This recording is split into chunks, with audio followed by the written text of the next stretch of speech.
We do believe it is that big. So if you look at the revenue growth the last 5 years, it's compounded at roughly 48% per year. And that was, as you recall, when Tesla was experiencing quite a bit of controversy.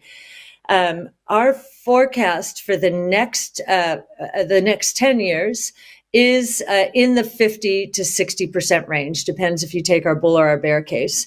And there are a few reasons. There are four barriers to entry that seem to have gotten higher in Tesla's favor. The first is battery technology.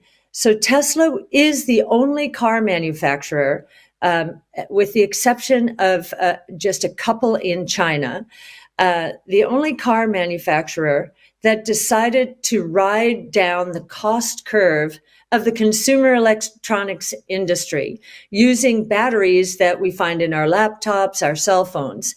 And when Tesla decided to do that, auto manufacturers actually laughed at it, as did auto analysts, because there were advertised or publicized battery blowups on airplanes, and so there was a banning of that kind of battery.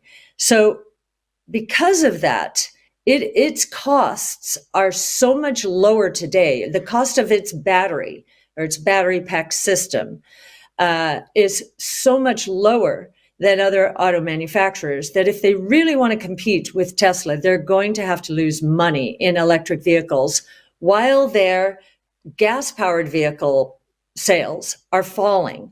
That the alternative will be less power or less range. So that we're seeing a lot of permutations around that. So battery, still 3 to 4 years ahead in terms of cost declines of other auto manufacturers who decided to use lithium-ion pouch technology as opposed to the cylindrical batteries that Tesla uses. The second barrier to entry, and this I think is the critical one from a valuation and a growth point of view. Tesla is the only auto manufacturer to have designed its own chip. Tesla is taking a leaf from Apple's book. If you remember in the day, Apple was the upstart.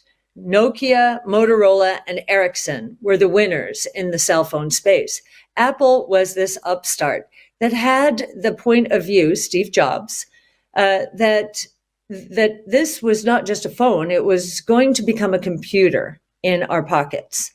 And he was right. And I'll never forget the delight I felt when I was able to access the internet on my phone. I just thought this was revolutionary. The others didn't follow. They didn't have their own chip. They didn't have the vision. And today, even today, when Apple's market share has gone down to 12%, it takes most of the profits out of the global smartphone market. And then the other two barriers to entry. So the artificial intelligence chip, why is that important? This is all about autonomous travel. And it's the only one doing this.